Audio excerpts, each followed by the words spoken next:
नमस्कार, स्वागत है आपका 89 स्वदेश पर। आप देख रहे हैं मिड कैप शेयरों को लेकर हमारी ये खास पेशकश मिड कैप मसाला और आपके साथ में हूं अभिषेक सत्यव्रतम। बाजार ने 5 हफ्ते की लगातार गिरावट के बाद आज के हफ्ते की जो शुरुआत की है वो पॉजिटिव की है। हालांकि शुरुआती हमने उथल पुथल देखी, लेकिन बाजार उससे उबरकर आगे बढ़ने की कोशिश कर रहे हैं। और निफ्टी की जो हम बढ़त की बात करें तो करीब करीब 125 अंकों के आसपास की तेजी है। 24,700 के आसपास हम निफ्टी देख रहे हैं। और निफ्टी बैंक की बात करें तो जो बढ़त है वो हल्की है, हालांकि लोअर लेवल से रिकवरी ठीक ठाक आई है। और 55,650 के आसपास आप निफ्टी बैंक को कारोबार करते हुए देखेंगे। एडवांस डिक्लाइन का रेशियो वो भी अच्छा है, करीब 1550 शेयर मजबूत है। उसके मुकाबले 1150 शेयरों में आज हम गिरावट देख रहे हैं। तो रिलेटिवली प्रदर्शन थोड़ा सा ठीक है। और उसकी वजह यह है कि पिछले हफ्ते हमने देखा था कि मिड कैप इंडेक्स करीब 2.5% टूटा था, स्मॉल कैप में 3.5% के आसपास की हमने गिरावट देखी थी। और लगातार 3 सत्र की कमजोरी के बाद आज मिड कैप और स्मॉल कैप में भी स्ट्रेंथ लौटी है। मिड कैप का जो इंडेक्स है 57,000 के ऊपर जाकर कारोबार कर रहा है। और स्मॉल कैप में भी हम देख रहे हैं कि करीब 100 अंकों के आसपास की मजबूती है।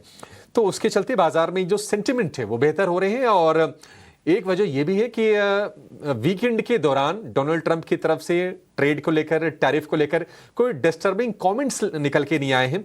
और आज हम देख रहे हैं कि कुछ सेलेक्टिवली नतीजों का एक्शन भी बाजार में अच्छे से प्ले हो रहा है, जिसमें कि डिलीवरी और यूपीएल ये दोनों शेयर करीब 6 से 7% ऊपर कारोबार कर रहे हैं, क्योंकि नतीजे इनके अच्छे आए हैं।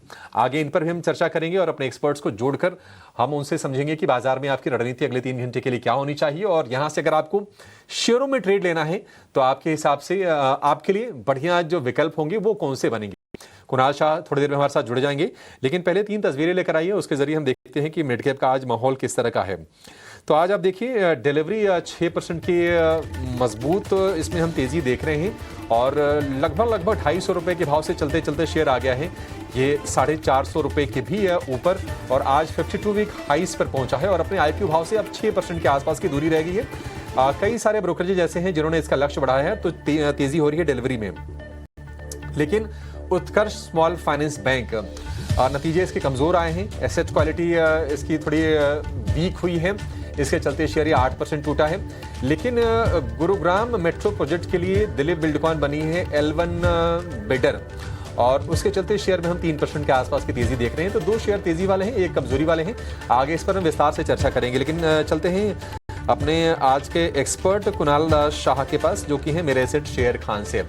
कुणाल, बहुत शुक्रिया आपका समय देने के लिए। स्वागत है आपका 89 स्वदेश। कुणाल, शुरुआत हमने देखी कि थोड़ी सी लैकलस्टर थी, ऐसा लगा कि शायद गेन सस्टेन कर नहीं पाएंगे, लेकिन थोड़ा अर्निंग्स ने माहौल अच्छा करने का काम किया। बाकी डोनाल्ड ट्रंप चुप रहते हैं तो बाजार के लिए थोड़ी सी संजीवनी का काम कर देती है। आप जरा ये बताइए कि ये बाजार आपको लगता है कि अपने स्ट्रेंथ को टिका के रख पाएगा, या फिर अभी ये सेल ऑन राइज का बाजार है? गुड आफ्टरनून सभी को। सी डेफिनेटली अगर आप देखोगे मार्केट्स में आज हमने जो तेजी देखी है वो कहीं ना कहीं DXY की वजह से है, जहां से डॉलर इंडेक्स हायर लेवल से करेक्शन आया है, कहीं ना कहीं वो इक्विटीज को हेल्प करता है। आज आप क्लियरली देखोगे ब्रॉडर मार्केट पहले थे जहां पे स्ट्रेंथ विजिबल थी, धीरे धीरे निफ्टी ने कैचअप किया, बैंक निफ्टी अभी भी अंडर परफॉर्म कर रहा है सभी इंडाइसेस को। सो मुझे लग रहा है कहीं ना कहीं आज एक स्ट्रेंथ वाला दिन रहेगा मार्केट्स के लिए। ओवरऑल ट्रेंड अगर आप लार्जर टर्म ट्रेंड देखोगे तो अभी भी हमने जब तक हाई लेवल्स पे 25,000 क्रॉस नहीं करते तब तक व्यू अभी भी साइडवेज टू बेरिश ही रहेगा। पर आज का ट्रेडिंग सेशन जहां पे निफ्टी लोअर लेवल से अच्छी रिकवरी दिखा रहा है और सस्टेन कर रहा है, तो एक पुल बैक मूव आ सकता है जो निफ्टी को 24,800 तक लेके जा सकता है। तो 24,800 तक के लेवल्स आ सकते हैं निफ्टी में आज के ट्रेडिंग सेशन में। सो आज का व्यू बुलिश रहेगा, बाय ऑन डिप्स का रहेगा, डिप मिले तो यूटिलाइज करे बाय करने के लिए। बैंक निफ्टी अगर आप देखोगे तो बैंक निफ्टी आज अंडर परफॉर्म कर रहा है। यहाँ पे जो बैंक निफ्टी का 20 डीएमए है, जो आर्ली पे मैं नोटिस कर रहा हूँ वो है 55,863। तो वो एक स्ट्रॉन्ग रेजिस्टेंस जोन रहा है बैंक निफ्टी के लिए। सो बैंक निफ्टी में भी अगर एक पुल बैक आता है तो ये 55,800 56,000 तक एक पुल बैक प्ले हो सकता है, और वहां से वापस हम शायद सेलिंग प्रेशर बैंक निफ्टी में देख सकते हैं। सो अगर किसी को सिर्फ पुल बैक के लिए खेलना है तो लॉन्ग साइड पे रहिए, ट्रेड करिए, और स्टॉप लॉस आपको स्ट्रिक्ट रखना रहेगा, वो है 55,500 का। क्योंकि 55,500 अभी एक मेजर सपोर्ट बन गया बैंक निफ्टी के लिए। अगर ये टूट जाता है तो बैंक निफ्टी 55,000 आने को भी टाइम नहीं लगाएगा। तो एक स्ट्रिक्ट स्टॉप लॉस से काम करिए। ऐसे वोलेटाइल मार्केट में दोनों में ट्रेड लॉन्ग साइड पे रहेंगे। बैंक निफ्टी में 55,500 का स्टॉप लॉस रहेगा और निफ्टी में 24,600 का स्टॉप लॉस रख के काम करिए। ठीक है, ठीक है, आप इस मतलब जो रिकवरी आई ना इसको आप प्ले कर सकते हैं, लेकिन स्टॉप लॉसेस को लेकर आपको सतर्क रहना पड़ेगा। निफ्टी के लिए 24,600 जो कि यहाँ से अभी 100 अंक नीचे है। निफ्टी बैंक की अगर हम बात करें तो स्टॉप लॉस होगा 55,500 का, जिसकी हम सुबह बातचीत भी कर रहे थे। और वहाँ से अब निफ्टी बैंक को हम देख रहे हैं कि करीब 150 पौने 200 अंक ऊपर है। एक रिकवरी आई है लोअर लेवल से करीब 200 पॉइंट के आसपास के निफ्टी बैंक में, तो इस रिकवरी को आप प्ले कर सकते हैं तेजी के साइड में। लेकिन यह है कि स्टॉप लॉस बहुत ही नज़दीक का रखना है, क्योंकि मार्केट वोलेटाइल यहाँ से निश्चित तौर पर है। तो ये इंडेक्स का व्यू आपके लिए हो गया। लेकिन कुणाल, ये जरा बताइए कि अगर किसी को शेयरों में कुछ बाय सेल करना हो तो आपके हिसाब से मौके कहां पर बन रहे हैं? और स्पेशली अगर हम मिड कैप की बात करें, क्योंकि 3 सत्र की लगातार हमने कमजोरी देखी, पिछले हफ्ते तो इंडेक्स में काफी ज्यादा बिकवाली हमने देखी दोनों में, तो आपका दांव कहां पर लगेगा? तो पैक आज हम देख रहे हैं कि ऑटो शेयर्स में काफी अच्छा मोमेंटम है और यहाँ पे बाय की रिकमेंडेशन रहेगी टीवीएस मोटर्स पे। टीवीएस मोटर्स ने अपना जो ऑल टाइम हाई का रेजिस्टेंस था वो निकाल दिया है, तो एक नई टेरिटरी में चला गया है। तो यहाँ पे तेजी और भी बढ़ती जाएगी, तो यहाँ पे बाय की सलाह रहेगी। स्टॉप लॉस आपको रखना है 2850 का, टारगेट्स रहेंगे 3100 से लेके 3200 तक के। तो टीवीएस मोटर पहला स्टॉक है जो बाय साइड पे है। और सेकंड स्टॉक है जो हमने शो पे भी डिस्कस किया, कहीं ना कहीं डॉलर इंडेक्स में वीकनेस है, वो मेटल्स को काफी फायदा देता है। एंड हिंडाल्को का ओवरऑल चार्ट स्ट्रक्चर पॉजिटिव रहा है, जहाँ पे एक राइजिंग ट्रेंड लाइन पे हमेशा स्टॉक एक सपोर्ट लिया है। एंड आज के ट्रेडिंग सेशन में 20 डीएमएस के ऊपर ब्रेकआउट दिया है, तो मुझे लगता है तेजी कंटिन्यू रहनी चाहिए।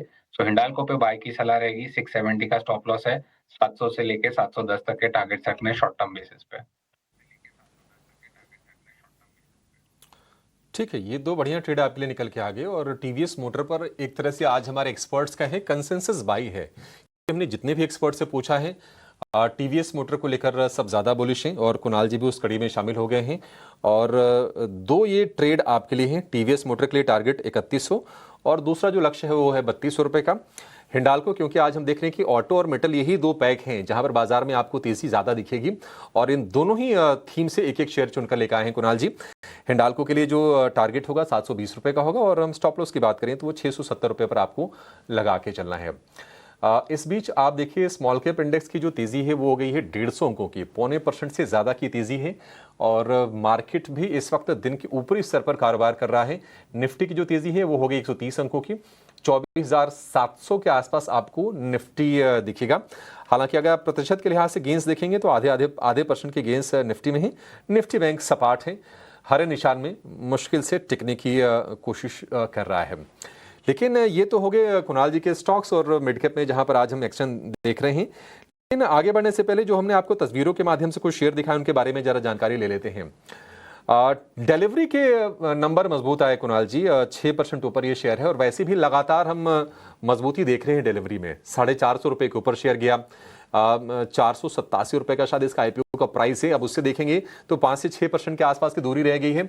और ई कॉम एक्सप्रेस और उसके पहले भी जो अधिग्रहण किए थे डिलीवरी ने, ऑपरेशनल एफिशिएंसी उनके चलते आ रही है। ई कॉम के चलते हुआ यह है कि टायर 2 टायर 3 सिटीज़ में कंपनी की जो पकड़ है और वहाँ पर जो कॉस्ट वाली दिक्कत आ रही थी वो काफ़ी हद तक सुलझती हुई नजर आएगी। डिलीवरी ज़रा बताइए कि यहाँ से आप क्या लेवल्स देख रहे हैं? 52 वीक हाइस पर शेयर है ये। आई थिंक अपर लेवल जो दिखाई दे रहे हैं वो है शॉर्ट टर्म बेसिस पे 474 और 485 तक के। तो जगह है अभी भी अपसाइड के लिए। रीसेंट स्विंग आया था वो भी निकाल दिया है, एंड ये एक स्ट्रॉन्ग रेजिस्टेंस जोन रहा था स्टॉक के लिए 449 450 का जोन, वो निकला है। तो अभी नया हाइस के लिए रेडी हो चुका है। 474 485 तक टारगेट्स शॉर्ट टर्म बेसिस पे डिलीवरी में आ सकते हैं।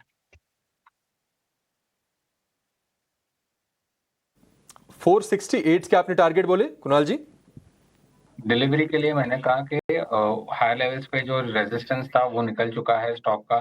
सो यहाँ पे जो मैं टारगेट देख रहा हूँ 474 फर्स्ट, और सेकंड टारगेट रहेगा 485 का। 485, 474, 485, ये दो टारगेट होंगे डिलीवरी के लिए। 6% ऑलरेडी ये शेयर ऊपर है, लेकिन आपकी अगर पोजीशन है तो आप इसको होल्ड करके रखिए। उत्कर्ष स्मॉल फाइनेंस बैंक, ये शेयर आज के सत्र में टूट रहा है और गिरावट हो गई है करीब करीब 8% के आसपास की। क्योंकि अगर हम ब्याज से आय की बात करें, यानी कि नेट इंटरेस्ट इनकम, वो ऑलमोस्ट सपाट रही है। और जो बाकी भी पैरामीटर पर हम देख रहे हैं कि थोड़ी सी कमजोरी इसमें बढ़ती हुई दिखी है। 8% नीचे 20 रुपए का भाव, ऑलरेडी छोटे साइज का है, एक काम करते हैं इसको अवॉइड कर देते हैं। अच्छा कुणाल जी, एक काम कीजिए, व्यू अगर किसी को बनाना हो उत्कर्ष स्मॉल फाइनेंस बैंक, जिनके पास है उनके लिए तो कम से कम राय दे ही दीजिए, क्या करें अभी? I think Utkarsh small finance bank already structure पहले से ही काफी वीक था। ऑलरेडी जो होल्ड कर रहे हैं अभी ये भाव पे एग्जिट करना तो नहीं, कोई पुल बैक मिलता है तो उसको एक अपॉर्चुनिटी की तरह यूज करिए। 21 एक सपोर्ट था, वो भी टूट चुका है यहाँ पे। अब लोअर लेवल्स पे जो आपको नेक्स्ट सपोर्ट लगाना है वो 18 रुपए का, अगर 18 भी टूट जाता है आई थिंक वहां पे भी आप एग्जिट कर लीजिए, फिर 14-13 के भी लेवल्स आ सकते हैं। मेरी सलाह रहेगी पुल बैक के लिए वेट करिए, अगर 21-22 के आसपास आता है तो एक अपॉर्चुनिटी मिलेगी एग्जिट करने के लिए। ठीक है, उत्कर्ष स्मॉल फाइनेंस बैंक में अगर उछाल आएगा तो एग्जिट की ही इसमें आप कोशिश कीजिए। ऑटो इंडेक्स में करीब 1.5% के आसपास की तेजी हो गई है, बढ़िया है। लेकिन चलिए मिड कैप में और कहां पर आज एक्शन हो रहा है, जरा कुछ स्टॉक्स लेकर आते हैं। आज हम देख रहे हैं कि एक तो जो केमिकल और फर्टिलाइजर वाले जो शेयर हैं वहां पर तेजी आ रही है। एग्रो केमिकल में यूपीएल हम देख रहे हैं कि 700 रुपए के ऊपर ये शेयर आज फिर से निकला है और नतीजे सपोर्ट करने काम कर रहे हैं। नतीजों में जो सबसे जो प्रमुख चीज़ ये है कि जो घाटा है, जो लास्ट ईयर के Q1 में करीब 500 करोड़ रुपए था, वो घट के आ गया है 88 करोड़, यानी कि 100 करोड़ रुपए से कम। और मार्जिन इंप्रूव किया है कंपनी ने करीब 1.5% के आसपास। तो यूपीएल चल रहा है। एसआरएफ सेल में हम तेजी देख रहे हैं। मेटल सेक्टर की कंपनी एलआईसी हाउसिंग करीब 3.5-4% ऊपर ये कारोबार कर रही है, क्योंकि इसके भी नतीजे ठीक ठाक आए थे। तो नतीजों का फ्लेवर आपको दिखेगा। बाजार में हो क्या रहा है कि भले ही सेंटिमेंट थोड़े से वीक है, लेकिन जहां अच्छे नतीजे आ रहे हैं बाजार उनको रिवॉर्ड करने की कोशिश कर रहा है, क्योंकि बाजार का जो अंडर करंट है ना, उसमें कोई एज बहुत बड़ी कोई प्रॉब्लम नहीं है। कुणाल जी, इनमें से कोई शेयर जो आपके रडार पर हो, जहां पर आपको लगता है कि फर्दर तेजी की पोजीशन बनाई जा सकती हो? आई थिंक यहाँ पे मेरा ध्यान रहेगा एसआरएफ पे। ऑलरेडी आज के ट्रेडिंग सेशन में आप देखोगे टेक्निकल्स में हमें एक रिवर्सल का कंफर्मेशन मिल चुका है, जहाँ पे हम एक बुलिश एंगल्फिंग की कैंडल देख रहे हैं प्लस एक पॉजिटिव क्रॉसओवर है। सो मुझे लगता है अपने 20 डीएमए को टच करना आएगा जो है 3148 के आसपास। तो यहाँ पे बाय की सलाह रहेगी। स्ट्रॉन्ग लग रहा है, चार्ट्स पे वॉल्यूम्स के साथ बाइंग आई है। स्टॉप लॉस आपको जो डाउन साइड पे रखना है वो है 2980 का। टारगेट्स मेरे रहेंगे 3150 पे। ठीक है, 3150 के टारगेट होंगे एसआरएफ के, यानी कि यहाँ से और 100 रुपये चलने की गुंजाइश है। 3050 रुपये। और हमने देखा है कि पिछले अगर हम 2-3 हफ्ते की बात करें तो जो ये मिड कैप में केमिकल, एग्रो केमिकल, फर्टिलाइजर वाली जो कंपनीज रही हैं वहाँ पर हमने ठीक ठाक तेज़ी देखी है। लेकिन आज जो हम कमज़ोरी देख रहे हैं ना, उसमें आप देखिए एलएनटी के तो नतीजे अच्छे आए थे। हालांकि एलएनटी की साइज अगर आप तुलना करें तो बाकी कंपनियां काफ़ी ज़्यादा छोटी दिखेंगी, लेकिन एबीबी आज कमज़ोर है। एबीबी के अलावा हम देख रहे हैं कि थर्मेक्स में गिरावट है। हनीवेल ऑटोमेशन ये शेयर कमज़ोर दिखेगा। तो कुछ कुछ जो कैपिटल गुड्स वाली कंपनीज हैं वो कमज़ोर हैं, एलएनटी मजबूत है। कोई राय कुणाल जी, कहीं शॉर्ट की कोई रिकमेंडेशन है या फिर शॉर्ट्स अवॉइड करें? नहीं, आई थिंक यहाँ पे आप कैपिटल गुड्स को देखोगे तो मिक्स सेशन रहा है। एबीबी एक स्टॉक है जो सेल साइड पे अभी भी लग रहा है, तो बाउंस बैक पे उसको बेचने की कोशिश करिए। जो 20 आर्ली मूविंग एवरेज स्टॉक का जो बनता है वो है 5400 के आसपास। सो आई थिंक कोई पुल बैक आपको मिलता है towards the mark of 5200, I think वो एक अच्छी अपॉर्चुनिटी रहेगी वापस सेल करने के लिए। मुझे लगता है लोअर लेवल्स और आ सकते हैं एबीबी में, 4800 तक के टारगेट्स हो सकते हैं। सो पुल बैक को यूटिलाइज करिए एबीबी को सेल करने के लिए। ठीक है, पुलबैक को आप यूटिलाइज कर सकते हैं एबीबी में अगर आपको बिकवाली की पोजीशन बनानी है तो। एक और शेयर जो था तो वीक ही, थोड़ी वीकनेस और बढ़ती ही दिख रही है, और वो शेयर है सिम्फनी का। आज हम देख रहे हैं करीब 4% के आसपास की वीकनेस शेयर में दिख रही है। सिम्फनी क्या और गिरेगा या फिर अपने सपोर्ट्स के आसपास है कुणाल जी? सिम्फनी और गिरेगा क्योंकि जो स्विंग लो है वो उसने ब्रेक कर दिया है। मुझे लगता है और डाउनसाइड के लेवल्स ओपन हो जाते हैं। नेक्स्ट सपोर्ट जो है स्टॉक को डाउनसाइड पे वो है 950 960 के जोन के आसपास। तो आई थिंक वहां तक गिरने की और भी जगह है। सो कोई भी बाउंस मिलता है इंट्राडे उसको सेल की तरह एक अपॉर्चुनिटी यूज करें। ठीक है, बाउंस अगर मिलता है तो इससे भी आप एग्जिट करने की कोशिश कीजिए सिम्फनी से। और वैसे भी हम देख रहे हैं कि इसका जो नतीजा जो आया था ना वो बाजार को पसंद नहीं आया, क्योंकि प्रॉफिट्स की बात करें तो जून तिमाही में करीब करीब प्रॉफिट गिर के आधा हो गया।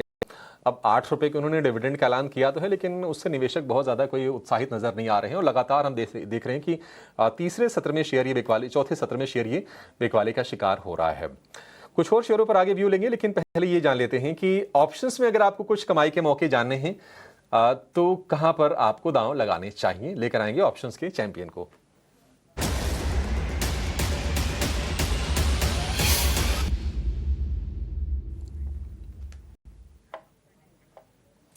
हमारे साथ जुड़ गए हैं ऑप्शंस के चैंपियन यस सिक्योरिटीज के लक्ष्मीकांत शुक्ला। लक्ष्मीकांत जी, बहुत शुक्रिया आपका समय देने के लिए। बताइए कौन सा शेयर आज आपने सेलेक्ट किया है और क्यों किया है, और ऑप्शन की स्ट्रेटजी क्या होगी। Good afternoon Abhishek ji. आज के ऑप्शन चैंपियन में हमने CDSL रिकमेंड करेंगे, क्योंकि आज करीबन 8 से 9 दिनों के डिक्लाइन के बाद इस स्टॉक में स्टेबिलिटी देखने को मिल स्टेबिलिटी हमें दिखाई दे रही है। 100 लेवल के आसपास दिखाई दे रही है, जहाँ से स्टॉक रिबाउंड होता हुआ नजर आ रहा है। और जो कैंडलस्टिक का फॉर्मेशन रिवर्सल फॉर्मेशन डेली के चार्ट पर मुझे लगता है कि एक short term pull back move expect किया जा सकता है CDSL में। तो यहाँ पर हमें 1540 का कॉल 1540 का कॉल का स्ट्राइक प्राइस बाय करके चलना है अराउंड 48 के आसपास। और इसमें जो एक्सपेक्टेड टारगेट है वो है हमारे 75 के, और इस दौरान हमें स्टॉप लॉस रखना है 37 रुपीज का। तो लॉट साइज को देखते हुए जो मैक्सिमम रिस्क बनता हुआ नजर आ रहा है स्टॉक जो आ रहा है 5700 का, और जो रिवॉर्ड है वो है 1400 जी। ठीक है, CDSL फिर से मोमेंटम ये गेन कर रहा। हमने देखा था कि NSDL का जब IPO आया था तो उसके पहले हफ्ते भर में करीब करीब 12-14% ये शेयर टूटा था, लेकिन बाइंग इंटरेस्ट फिर से लौट रहा है इसमें। और आज हम देख रहे हैं कि 1535 रुपए पर शेयर कारोबार कर रहा है, करीब 4% के आसपास की तेजी के साथ। CDSL 1540 वाली कॉल खरीदनी है, 48 से 50 रुपए के रेंज में आपको ये मिल जाएगी। लक्ष्य होगा 75 रुपए का। स्टॉप लॉस आपको लगा के चलना है 37 रुपए का। अधिकतम जो प्रॉफिट बन सकता है प्रति लॉट के हिसाब से वो होगा करीब 11,500 रुपए का, और 5,600 रुपए का आपको अधिकतम नुकसान जो है इसमें संभावित है अगर आपके दांव अगर उल्टे लगते हैं तो ये स्टॉप लॉस आप ध्यान में रख के चलिए 37 रुपए का। और ये जो 1535-36 पर ये ट्रेड कर रहा है शेयर, हमारे साथ सुबह हमारे एक्सपर्ट जुड़े थे शरण लीलानी, उन्होंने भी ये CDSL पर बहुत ही बुलिश व्यू दिया था, और 1535 रुपए उनका पहला टारगेट था, वो अचीव भी हो गया है। 1565 उनका दूसरा टारगेट था। तो अगर आप कैश में भी अगर आप के पास अगर हैं तो आप इसमें बने रह सकते हैं। CDSL 1475 रुपए का स्टॉप लॉस सजेस्ट किया था शरण ने, और फिलहाल 1535 का जो पहला टारगेट है वो तो हो गया है अचीव। आप चाहें तो मुहर एक बार लगा सकते हैं टारगेट हिट का।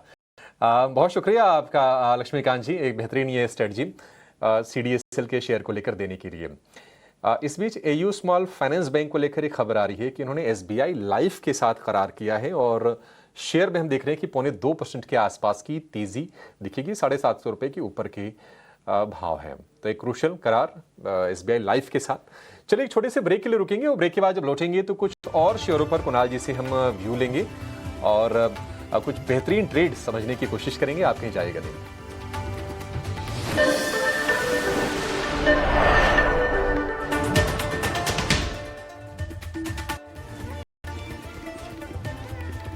ब्रेक के बाद आपका फिर से स्वागत है मिड कैप मसाला में। बाजार अपने गेंस को बहुत ही खूबसूरती के साथ सस्टेन करने की कोशिश करते हुए, और निफ्टी में जो तेजी है वो है 125 अंकों के आसपास की, और इस 125 अंकों की जो तेजी है इसको सपोर्ट मिला है। आज के सत्र में हम देख रहे हैं कि ऑटो शेयरों में ठीक ठाक तेजी है। इसके अलावा केमिकल, फर्टिलाइजर, एग्रो केमिकल वाले शेयरों में आज हम मूव अच्छा देख रहे हैं। और RBI की पॉलिसी भी है इस हफ्ते, हालांकि दरों में कटौती की उम्मीद तो नहीं है, लेकिन हम देख रहे हैं कि NBFCs या फिर सरकारी बैंक वहां पर बाइंग हो रही है। और मेटल वाले शेयर भी आज के सत्र में चमकते हुए दिख रहे हैं, क्योंकि टाटा स्टील, सेल, JSPL में बढ़िया तेजी पर कारोबार हो रहा है। टाटा स्टील का शेयर करीब 4% ऊपर आपको दिखेगा, लेकिन आज का जो लीडर है वो है UPL, करीब करीब 6.5% के आसपास की तेजी के साथ। और लॉजिस्टिक्स कंपनी डिलीवरी में हम उतनी ही तेजी देख रहे हैं, करीब करीब 6.5% के आसपास, क्योंकि डिलीवरी के नतीजे जो आए हैं वो आए हैं अच्छे। लेकिन चलिए अब रुख करते हैं खास सेगमेंट और जानते हैं कि अगर आपको निवेश करना है तो मिड कैप में कौन सा शेयर हो सकता है। आपके पोर्टफोलियो का महारथी लेकर आएंगे मिड कैप के महारथी को।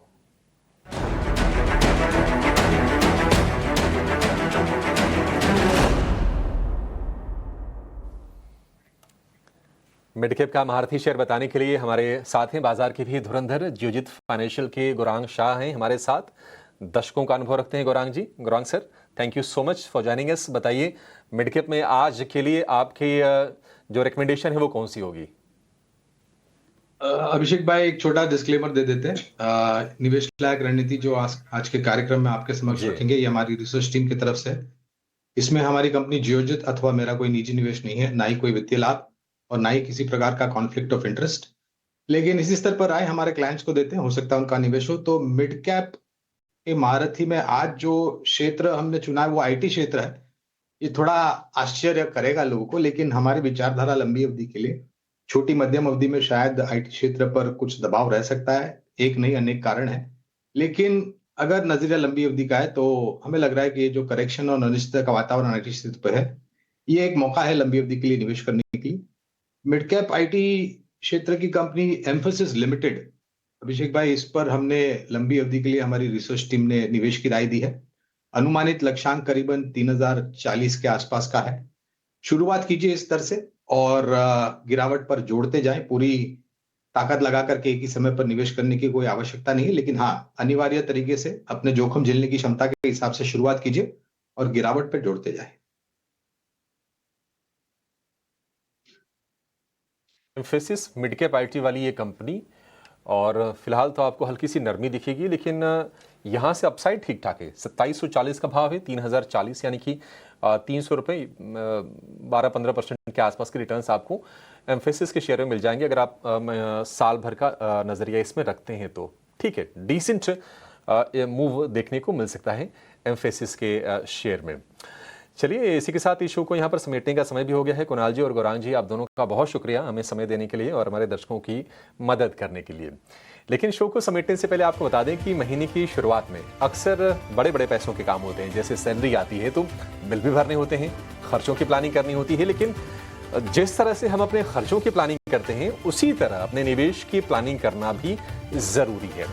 और इसी आदत को बढ़ावा देने के लिए SBI म्यूचुअल फंड और टाइम्स नेटवर्क मिलकर एक खास राष्ट्रीय इन्वेस्टर अवेयरनेस पहल शुरू कर रहे हैं, जिसका नाम है भारत निवेश, बेहतर निवेश बेहतर कल। इस पहल का मकसद भारतीयों में लगातार निवेश करने की आदत को प्रोत्साहित करना है, ताकि वो अपना आर्थिक भविष्य सुरक्षित कर सके। और इसी के साथ मिड कैप मसाला में फिलहाल, लेकिन आप बने रहिए हमारे साथ, आगे लेकर आएंगे कॉर्पोरेट कनेक्शन। नमस्कार।